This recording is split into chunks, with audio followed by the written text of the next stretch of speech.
In May 1999, psychedelic explorer Terence Mckenna was diagnosed with a brain tumour and given between 3 and 9 months to live.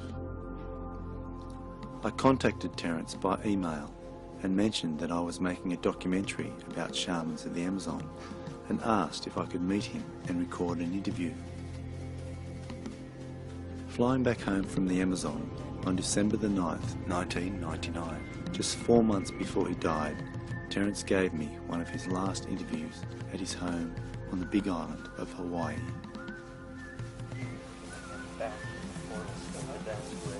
It's too bad we don't have more time. Terence had tried many natural therapy cures and had also recently undergone gamma knife surgery to try and remove the tumour.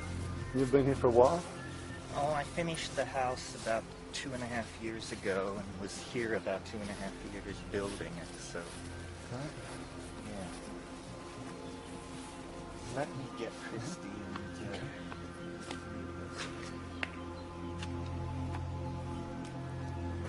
Everyone was hoping for a miracle.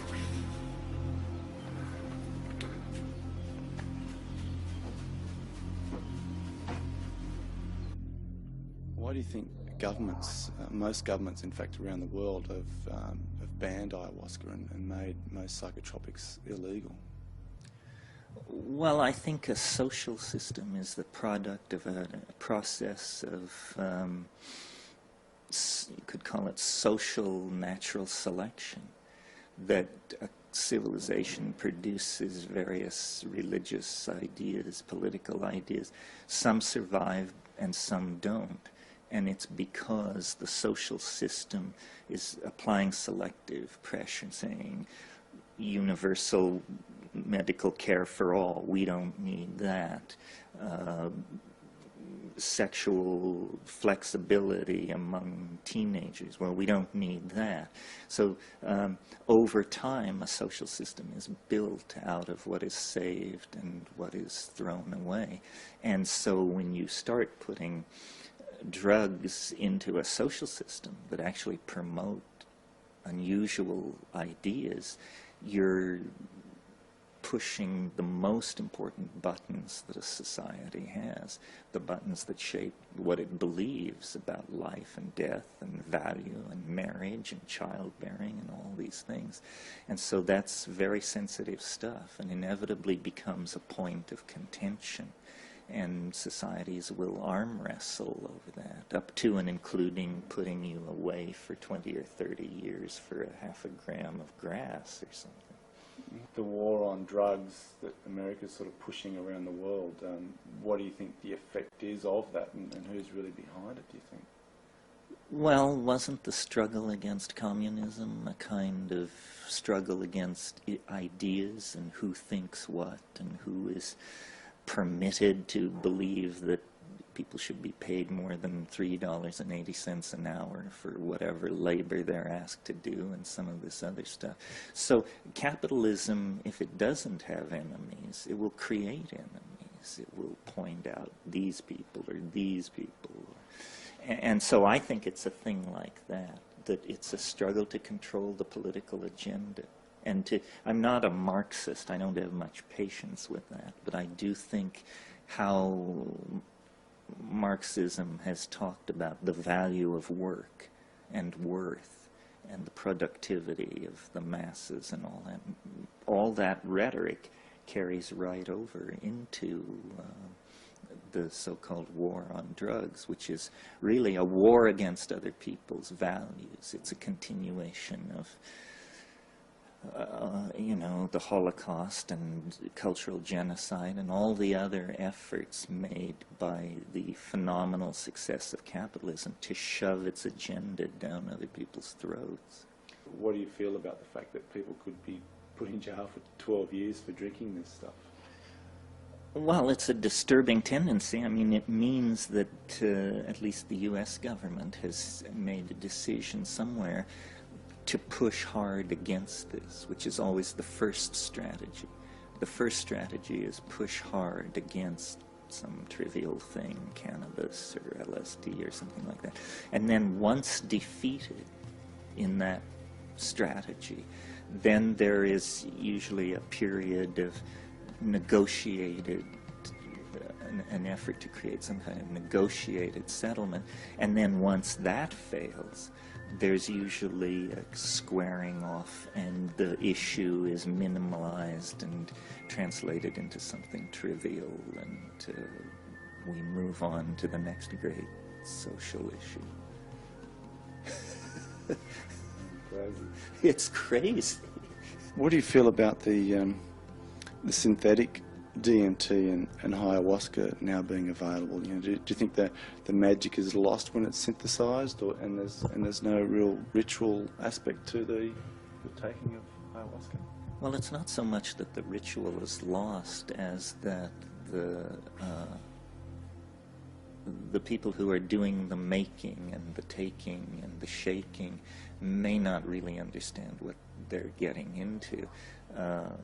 A drug like synthetic ayahuasca, pharmahuasca, do people realize this is the same thing as has been taken for thousands of years down there? Do they realize its role in shamanic healing and all this? It's just one more example of how everything is desacralized and corrupted, because first ayahuasca has never been heard of, and the next thing you know, everybody wants it because it's all anybody's talking about.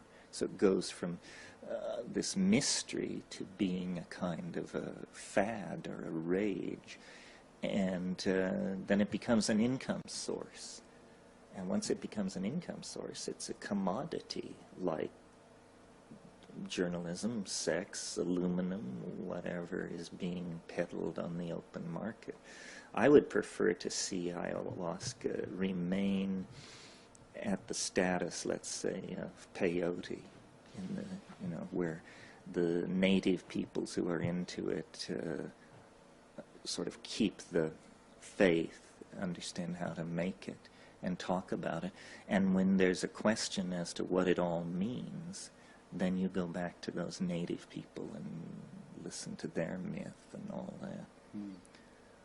There is data to show that ayahuasca is medically effective against malaria and intestinal parasites and things like that. So really, it's a basic part of this native medical system. And if instead of trying to put everybody in prison, we actually try to do research on this stuff and find out how it works and how it affects various conditions, we would probably extract its benefit much more quickly. Mm-hmm. Yeah. Okay, so what about the combination of ayahuasca and the psychotria viridis? That seems to be a magic combination. How is it that the DMT is able to be absorbed in the stomach, whereas if you could just explain that relationship. Well, it involves the interrelationship between a brain-mind system that has had all the monoamine oxidase taken out of it pharmacologically. And all these psychoactive drugs seem to have a bigger, more dramatic impact in the presence of a lowered MAO threshold. And how this was discovered by Amazonian Indians millennia ago and not discovered by Western science till 1956 or something is just one of those peculiar facts about ethnobotany and ethnomedicine. But it's certainly true that you have a much more dramatic effect with the two in combination. How many of these kinds of facts of folk science are out there to be discovered? We don't really know yet, but slowly it's all being unraveled. It's never been explained, why there are so many plant psychedelics in the New World. The jojoba snuffs, the ayahuasca, the mushrooms in the New World, Salvia divinorum, all of these things are New World, and this has been a social phenomenon, the exploration of which has been pretty much pushed by New World anthropologists and philosophers. If we'd had to depend on European philosophy for the content of the century, we'd all be reading Jacques Derrida and you know, those kind of people. So it's a local phenomenon that's become global. The way we value the earth, the way we value commodities, the way we extract them and manufacture them into saleable goods, this will all be seen in a different way, I think. And again, it's an issue of capital and labor and how you value what you put your life into and that sort of thing. Well, what the shamans know that we don't is which plants, how, and where.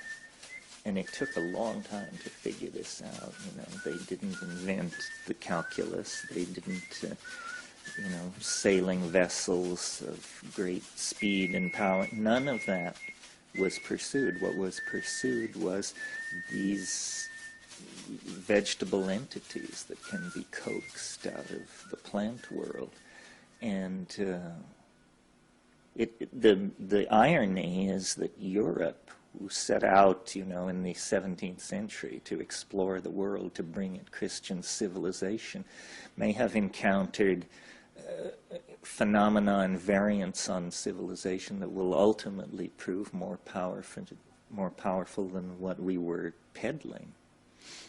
This discussion is by no means closed at this point.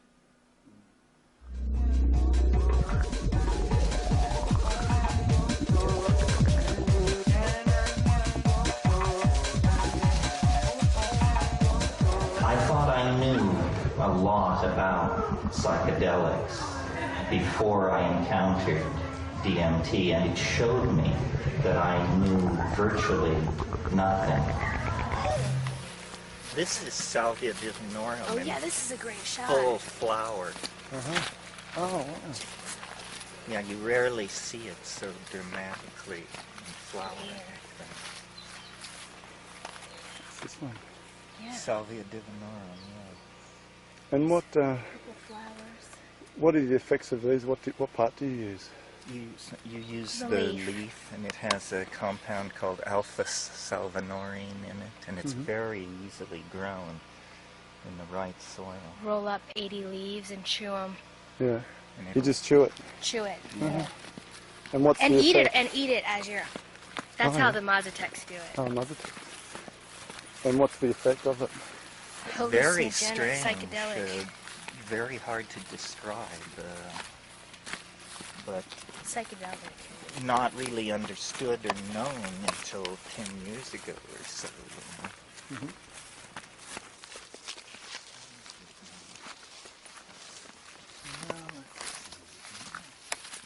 See the salvia all through here.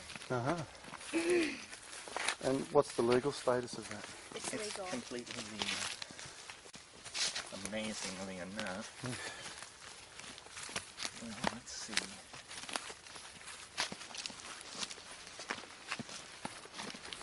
This is ayahuasca. That's why it was called Banisteriopsis, because the leaves are opposed to each other like the rungs of a ladder. And it winds up into this. I've got some pieces back at the house. Oh yeah, you can show.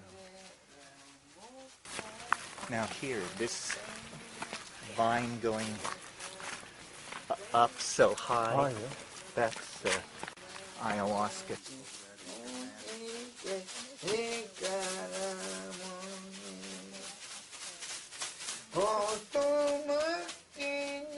Well, I think the shaman offers an immense example of courage.